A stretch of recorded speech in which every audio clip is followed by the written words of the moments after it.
And I'm talking to our listed Londoner of the day, who is Talvin Singh, musician, composer and East End boy.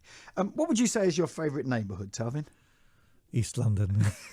Well, how are you going? What's your East London? Because everyone's will be different. Is it Walthamstow? Is there like a corridor in through to Brick Lane, or where would you go? I mean, I think my East London, which I really started kind of embracing, I would say, was more kind of Shoreditch, where I had my studio in the mid-90s. Because that whole Shoreditch scene, you were very involved in all that in its early days, weren't you? Yeah. I kind of became the face of it in a way. When I look at my old press, I was like, oh gosh, how did I do that? Or I should have just brought loads of bricks and then then did it. Rich man, yeah. And but now I think it's between, I would say like Hackney, between Leighton and Hackney. Yeah, that kind of area, I think is just it's an interesting kind of utopia, that space, and I think it's Does gentrification worry you? Yeah, definitely. It does worry me. I mean, it's inevitable because we're part of it. I guess. We're part of it, and I think if I talk to my mum and dad, it doesn't worry them, but No, but it worries me because I just feel like, okay, well, where's the spirit? Like we need the spirit, and we need to have an all-inclusive kind of village mentality, urban village mentality. Yeah. Otherwise, it will be soulless. And when like the other day, I walked around where I had my studio, just like Brick Lane, Liverpool Street, and I was like, oh my gosh, like I can't believe this has happened. Like, and we haven't left anything behind. Where's the heritage? Like I mean, it is still there, but you need to sometimes kind of... Yeah, it is still there. It is still there, but I think it's there on more of a kind of...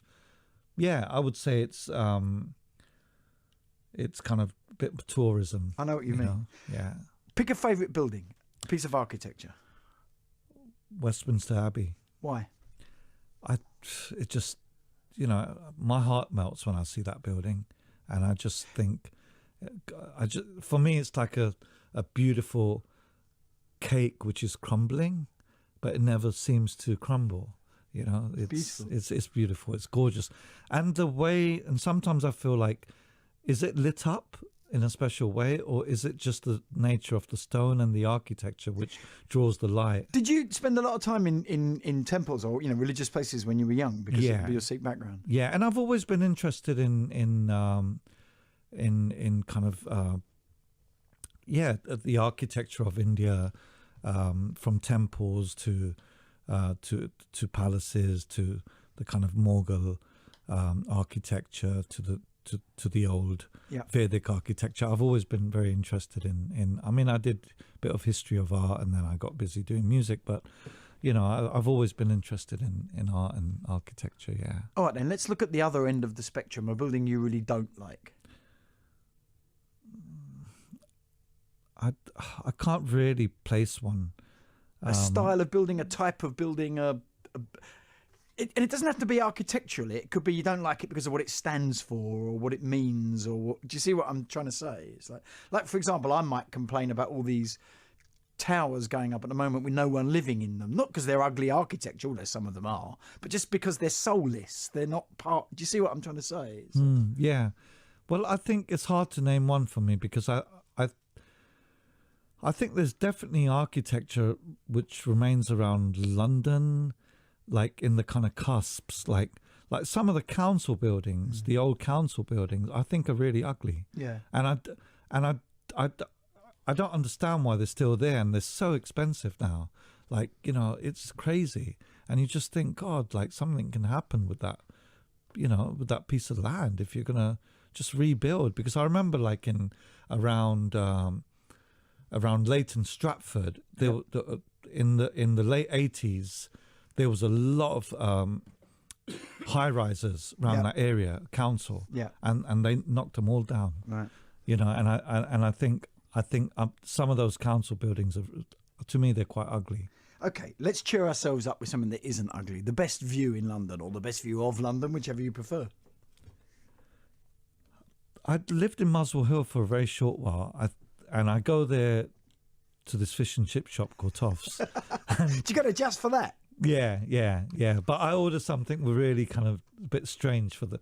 It's not for them. I discovered it there. I usually ask them to do salmon in batter, Right. and they're like, "Are you sure?" I'm like, "Yes." Yes, that's what I want. And and so the view from there is just stunning. What, the top of Muswell Hill? Yeah. And While eating your fish and chips. fish and chips, yeah, exactly. Do you know what? I had a friend of mine who was from an Indian background, and she said that they used to have fish and chips every Friday night because the family said, we've got to eat English once a week. Right? Yeah, that's what happened with us. Was it? My grandfather used to take us every Friday night to a fish and chip shop, and he had, he had his suit on and his turban, and under the table he would put some gin. Well, He would have some gin and put it in his Fanta under the table, and the Greek guy which owned it was his mate, How and they brilliant. had a bit of a deal. how brilliant. You Well, know? my friend said that what they said, they would take the fish and chips home and her mum would correct it by putting some spice in under the fish. This is it. You've got to correct the food. I love Yeah. the idea of that. When you were growing up, was racism a big issue, do you think, for you personally? I grew up sitting with my dad watching Mind Your Language, Yeah. and so it's like, for us, like the whole political correctness is a bit awkward, to be honest, and I think we just need to free up on all of that stuff, and I think our policies need to change. We need to concentrate on some of our policies of like kind of diversity and. But I mean, diversity has become a bit of a cliche, but we have to be proud of it, don't we? Yeah, we do have to be proud of it, and I think we are proud of it. But I think the kind of the practice always has to be reviewed. Yeah. And I think that's important, especially. I suppose I'm talking in the perspective of the arts. Yeah. Let's pick your favourite open space: a park, a garden, a forest, whatever you fancy. Well, I have a dog, a Clumber Spaniel. It's quite a rare breed working do you? dog. Yeah. You should talk to Joe Good about this. She's the dog specialist Right, on this okay, station. Joe Good. I see. I'd love to. And so, What sort of dog is it? I know nothing about He's a dogs. Clumber Spaniel. What brand is that? Is that It's a naughty brand and a sleepy brand. that sounds perfect. He's a good dog, but he likes to go out, and I think, like most dogs do, he helped me discover, kind of rediscover a lot of the borough. He's 7 now, and I have to say, like, post-Olympic, Olympic Park. What, the Queen Elizabeth Park? Yeah, it's the now Queen called, Elizabeth Park, exactly. The Queen Elizabeth Park.